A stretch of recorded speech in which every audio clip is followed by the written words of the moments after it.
One of the highlights of this year's Melbourne Documentary Film Festival is a film called Remember Belsen.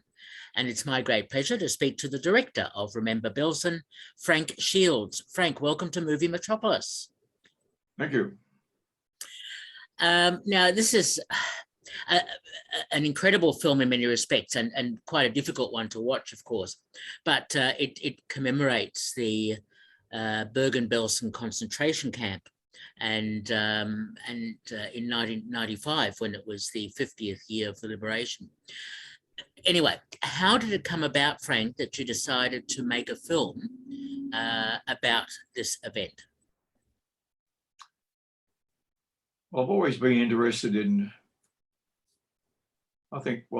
images. And when I first read an article, actually in 1984, that the Imperial War Museum had just refound all these cans of films that actually Alfred Hitchcock actually made a film from this batch.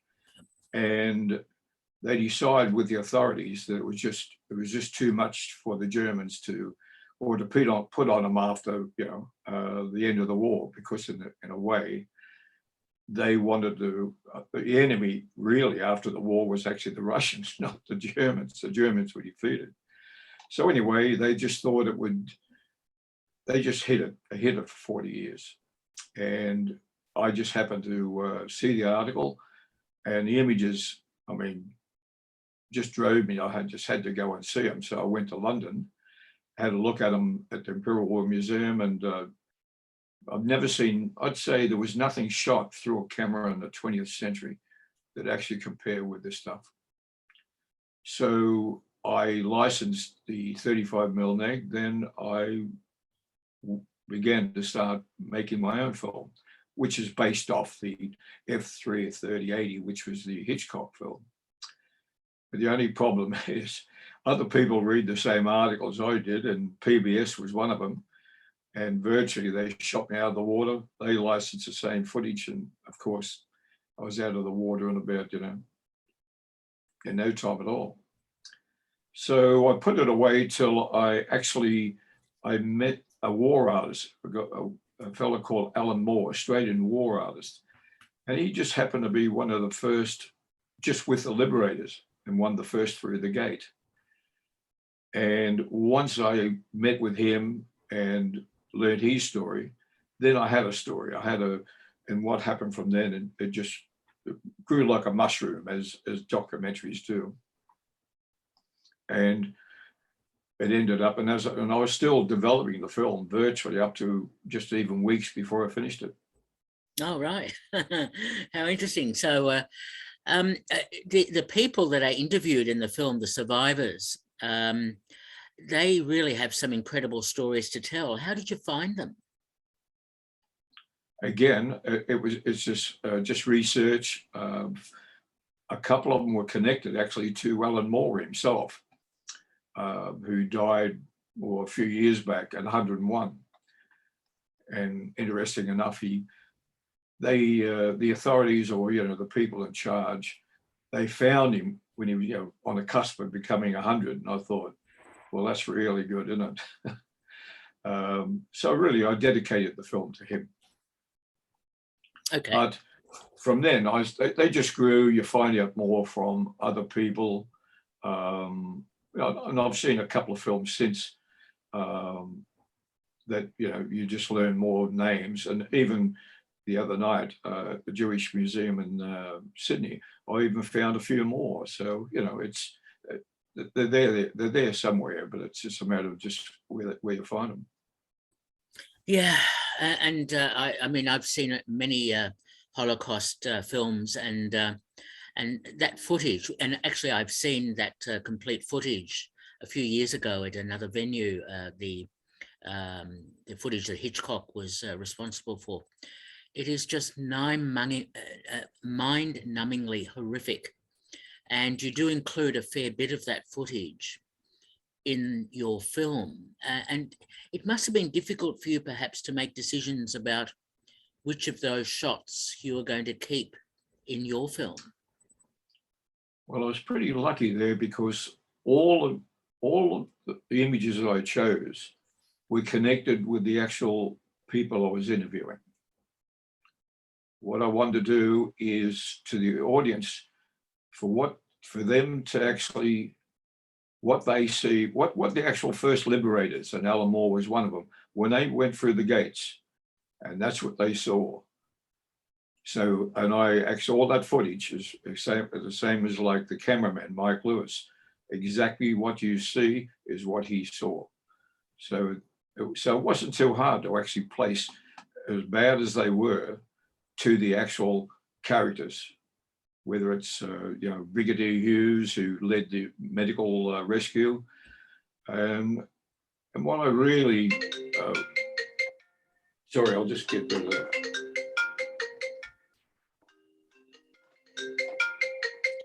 Sorry.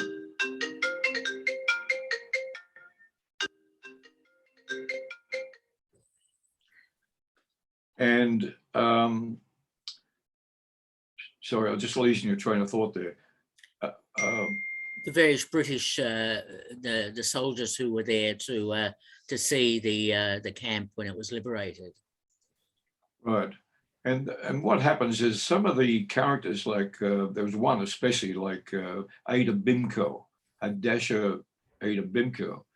She virtually went through the whole film. I mean, and her son actually, his name is Menikin Rosenstaff, which is the name she married in Belsen, and he was actually born in Belsen, and he's actually probably one of the how would I call it? He's Jewish Congress, all that sort of stuff. And when he saw the film, he thought it was one of the best Holocaust films he'd ever seen. Even and virtually he'll come to tears just seeing his mother and his father in the film. Yeah. Of course, yeah. what I tried to do there is I made it like a 3-act play. One was getting them introducing the characters. Then you have Act 1, which is the road to Belsen, and of course that's through Auschwitz. And then 2 is liberation, and 3rd is a DP camp, which is all got stories on their own. And I think if there's anything, I think the film, in a way, even as long as it is, still wasn't long enough to put everything I wanted to put in there. And I didn't get a chance to flesh out my characters as much as I'd like to, or put in those little deviant vignettes that actually Ken Burns is so famous for, where you go off the beaten track from one event and you go right round a whole course of other smaller events, but in a way you come back to the original event because they're all related to the original event. And that's something I'd like to explore, using this film as like a template for a series. How interesting. Just going back to the survivors who talk about their experiences in the camp, that they were so willing to be open about their experiences. That must have been quite interesting for you, because it appears they are happy to talk about horrific times. Well, I mean, yeah, especially like there was one there, especially like Helen Sean, talking about when she here I am this is Belsen, she's at the railway station there, and she's got a niece, a 3-year-old niece on her arms, and the officer that comes up, or Mengele, whoever it was, to come up to do the selection. He just told her, you give that baby to someone older, because they go somewhere and you go somewhere. And she said, and I gave the baby to my mother, and she took it to the crematorium. And I thought, what? And then I had to jump into straight on to cut away from that horrific event to the next person, which is Olga Horik, who's another sort of leading figure in the story.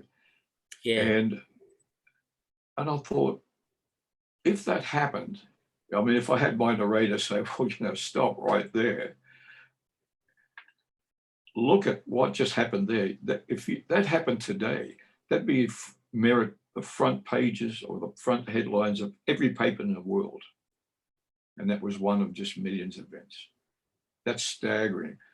So whatever, no matter how horrific or some parts of my film are, it's nothing to the overall story at all. It's just a drop.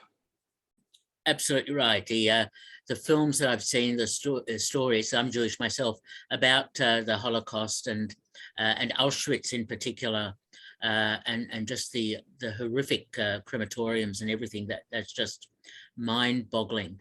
And I suppose Auschwitz is the concentration camp that a lot of people know about, but Bergen-Belsen is possibly not as well known. So I'm pleased that you made a documentary about that, so that more people can understand what happened at that time. Yeah, I mean, the whole story, I mean, it's mind-boggling even to me still, that actually when the liberators came into that camp, there were 60,000 souls in there, and they were just starving to death. There was no water there for a week, and yet they had this Panzer barracks next to it, was capable of baking 10,000 loaves a day of bread a day. I mean, it's staggering. And when the liberators did come in, the Nazis wanted to sort of make themselves, it wasn't me. He said, there's people who've had no water for a week. Oh, he said, oh no, I can find you an apparatus, like a generator or something, that's down in the Panzer camp. So he brought it back, and they start pumping water into the camp the next day. Just shows you how just uncaring they were. I mean, I didn't see any contrition on any face of any guard. I mean, it's just amazing. And even the commandant all making excuses of what happened. So yeah, it's still, I think one subject that I got onto, which was Alan Moorhead, the great Australian war correspondent.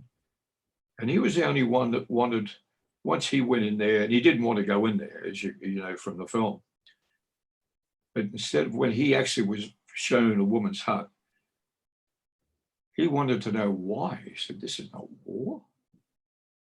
So, yeah, and funny enough about the film also, that you're seeing the film through Australian eyes in a way, because all the interviewees are actually Australian, immigrated here, or actually Australian. Yes. Muriel Doherty, of course, at the matron at the DP camp hospital.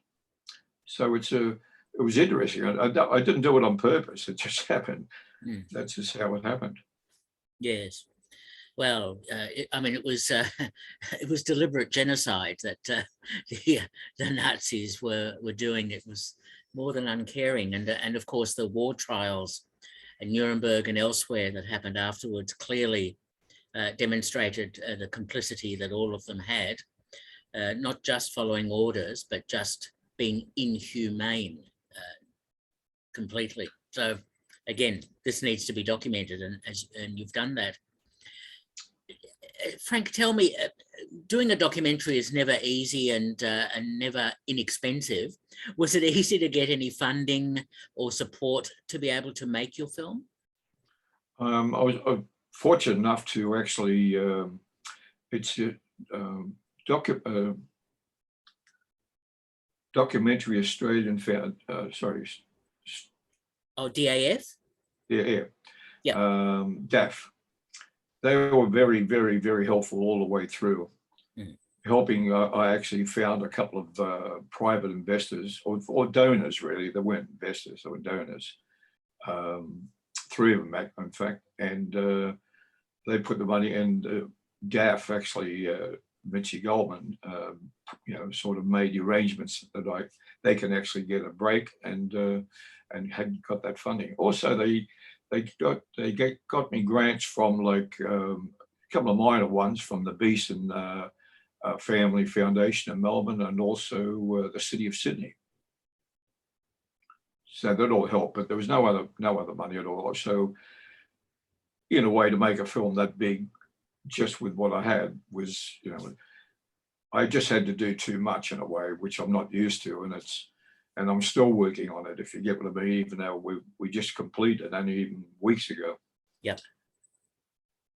In fact, I mean, you weren't the only one shooting the film. I gather you had a few crew members assisting you.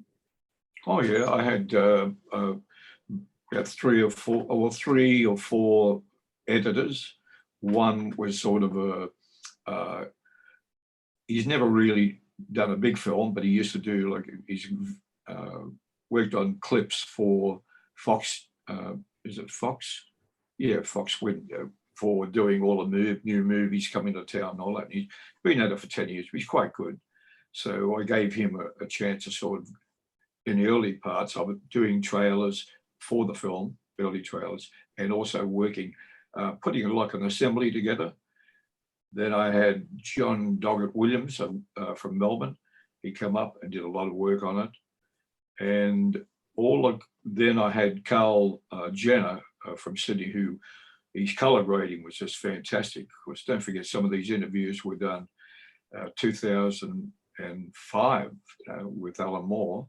So, and that was just done on a mini DV. Mm. So, through the years of just technology's got so good that you can actually get sort of that older footage shot with old technology and bring it right up to nearly today's quality. Yes. And it's interesting to note that Tony Barry narrates the film. How did you decide on him? Well, I actually did a film with Tony. Worked on my second feature film, actually, called The Surfer. Yes. And he's lost a leg and he's doing a bit tough these days.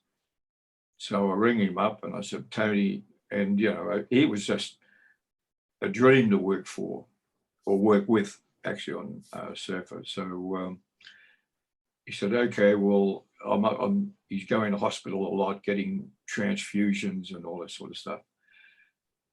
So when we actually did the narration, was actually a friend of his up in Byron Bay, and we were on Zoom when he was doing it. But one thing about Tony, he prepares. I mean, he's just, he's an ultimate professional, and he was just fantastic. And on the read, I mean, he just virtually nailed it, nearly on one, because he prepared himself that well. Now he's one of the great. And he comes out, I don't know, you've seen the film.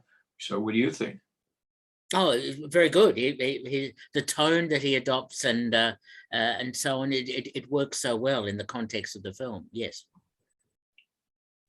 Yeah. So anyway, that's my old friend. And I've only actually just did a preview screening, first time it's actually anyone's seen it, just last Sunday at the Sydney Jewish Museum.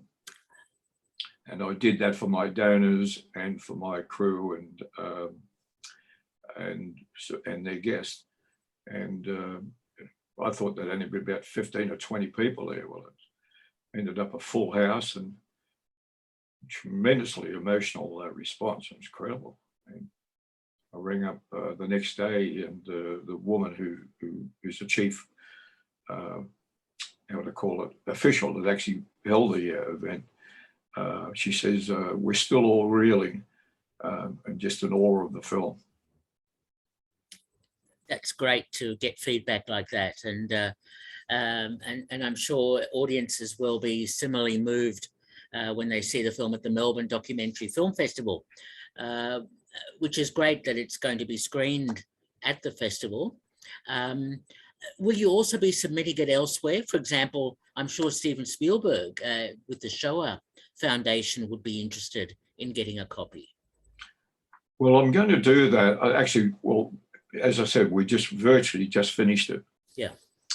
And I've shown the only other person outside on Sunday. I've seen it is this Monarch and Rosensaft, and he thinks it's the best.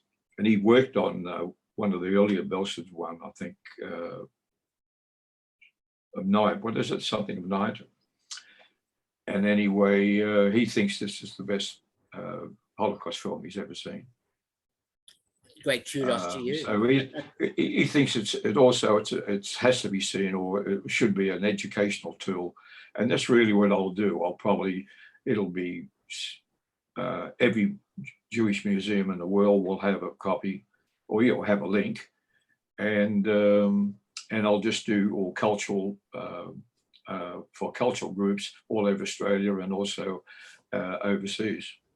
Yes, oh, absolutely. And also you might want to talk to Eddie Tamir, who runs the Jewish International Film Festival in Melbourne and Sydney. Yeah, he's, I think his lady that works for him, they contacted me when they knew I first started making Cindy, films. perhaps, yeah.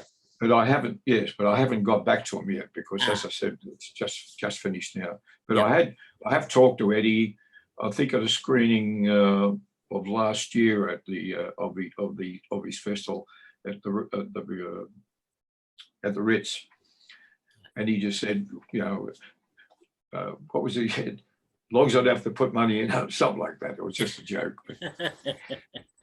But no, yes, I'll actually approach them also. Sure. And I think I'll also approach the Melbourne Jewish Museum. Yeah.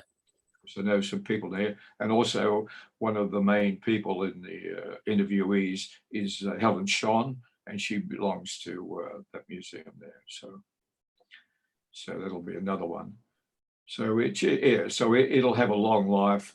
And what I told my donors and all that, this film is endless. There's no, we haven't got any, how would I call it, timeline to get it out there and get the money in or whatever like that. This is forever, because these people are not going to be around in 10 years' time. They're all gone. So what you got here, in 3 years' time at the 80th anniversary, because I really was making this for the 75th anniversary. Then COVID hit. Well, of course, instead of taking me 6 months, it's taken me 2 years. But it'll, on the 80th anniversary, I promise you, it'll be seen right around the world on that day. Oh, excellent to hear that. And it's so important that we see these films with the notion of never forget. And so it never happens again. It's incredible. I end that with Helen. Helen says the same thing. Yep. You've got it. You've seen it. This can never happen again. Yep. But these things do come up. We're looking at Ukraine right now, so it's in a way it's timely. Yep. Oh, absolutely timely. Absolutely. Frank, just to conclude, a few quick questions. You've made a few other films. You've already mentioned The Surfer, and you've been involved in other films. How do you decide what films you're going to be involved with? Well, I think they're just personal ones, because in a way I'm sort of, I suppose they call me the maverick of the business, that I'm just out there, I just do my own thing. In fact, I do nothing about film except that I sat as a kid watching 4 or 5 films a week, the double build, Sediavo matinees. So I've been exposed to film all my life. I understood British humor, understand American humor. So when as a kid, I first went out into the world, none of them held any terrors for me. So I think the first film I did was, I started the whole Breaker Morant sort of, how would I call it? It's an industry now. So, and it was just a story that, again, I just read in an article, and I just happened to be coming through from Rhodesia, then Zimbabwe, then into northern South Africa, and I remembered the story. They dropped me at a place called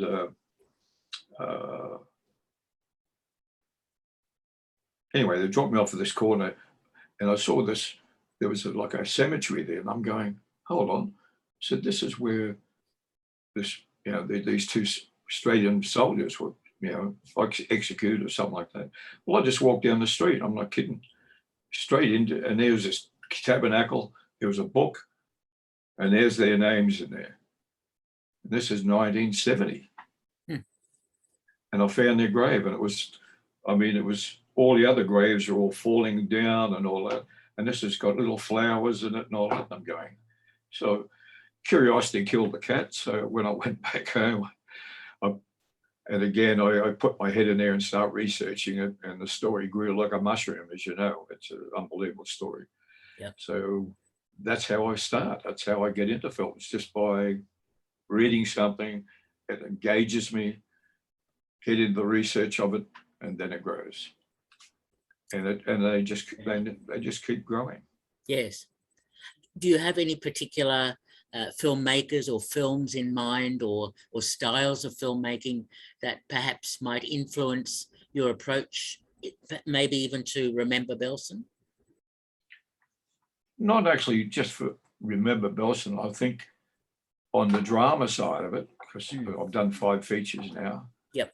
And you'll notice that most of them are genre films, because that was the thing that sort of drew me. That's what I saw. And I think probably one that was actually, if just comes to mind, a thing called The Killing. And it took me years and years and years later to find out that it was actually Stanley Kubrick. Yes.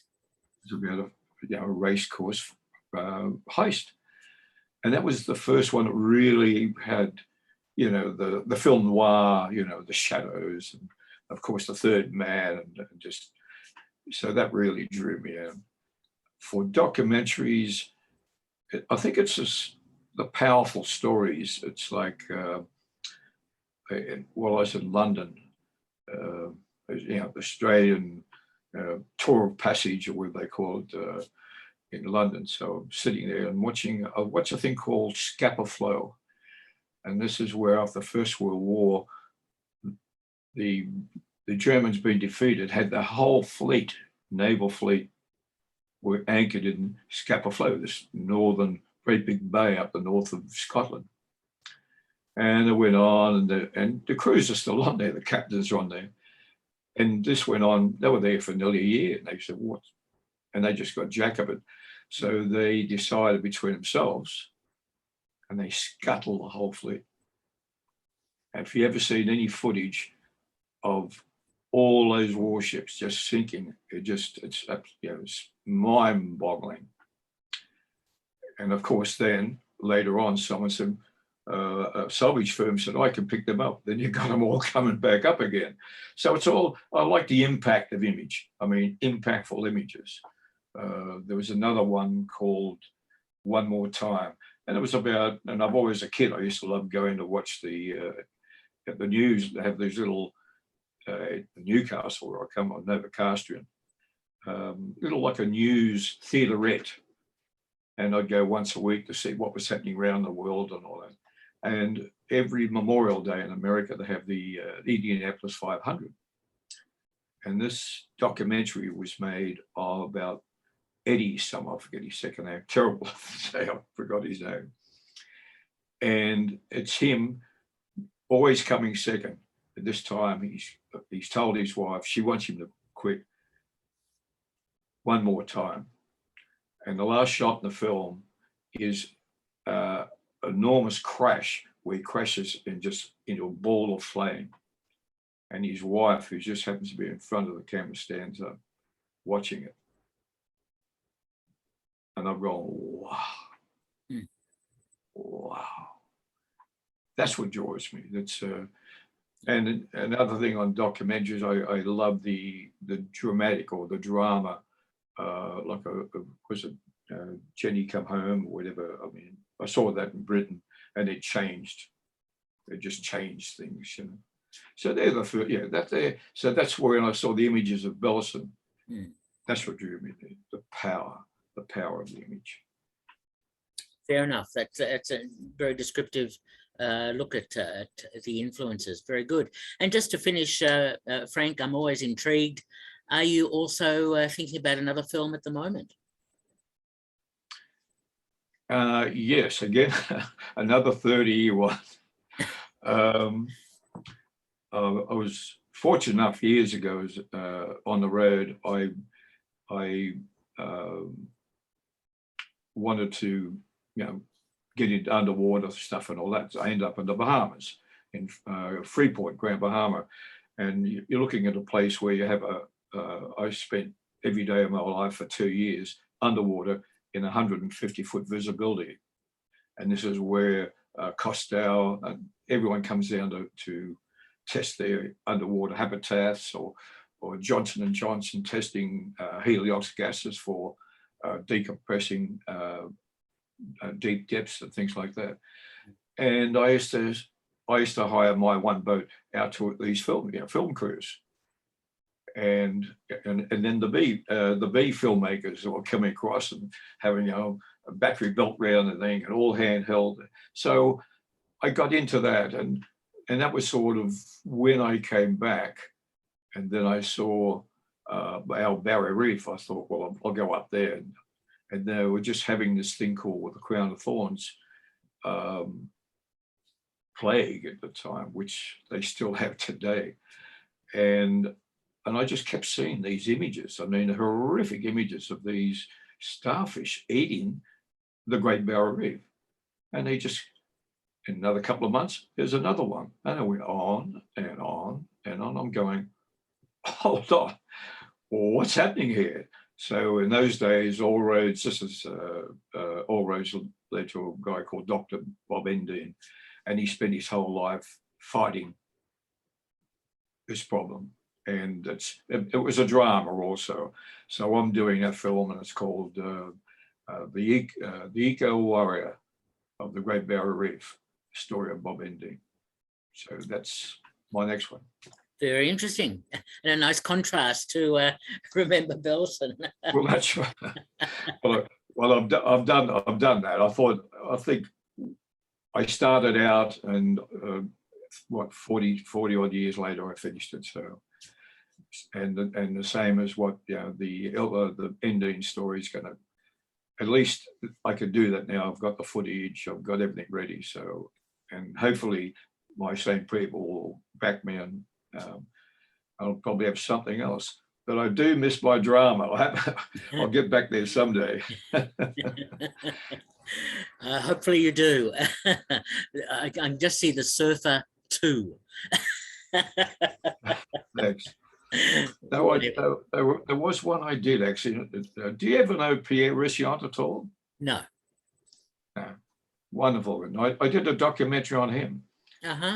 Just 2 years to about a couple of years ago. He died in 18. Right. And when I found out about it, I didn't read anything in the paper about it. I said, well, not much anyway. And I said, this guy got Australia on the map at Cannes. Got me there. Right. Got me a retrospective in the La Cinematheque in Paris. Little boy from Newcastle, come on. And I went, and nobody cared. So I went to the Screen Australia. I said, you've got to do something here. So they gave me $500 to make a film. A 1 hour doco. Yeah. I did it. Wow.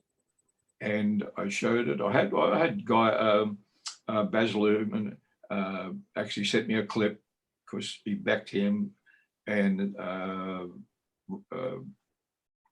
few other filmmakers sent me their clips. So I had this presentation in the actual film, and we showed it at the theatre at the AFTRS, the Australian Film School. So we pushed his boat out the way he wanted, and that was just, again, not it just. I tend to sort of look after some people that really don't get enough attention or not respected enough, and I think and here was another one. Yes, good example. Okay, well done on that. We've been speaking to Frank Shields, who's the director of Remember Belsen, screening as part of this year's Melbourne Documentary Film Festival. Frank, thanks so much for talking with me. I appreciate it. All Thanks, the Peter. best. Okay. Thank you. Bye-bye.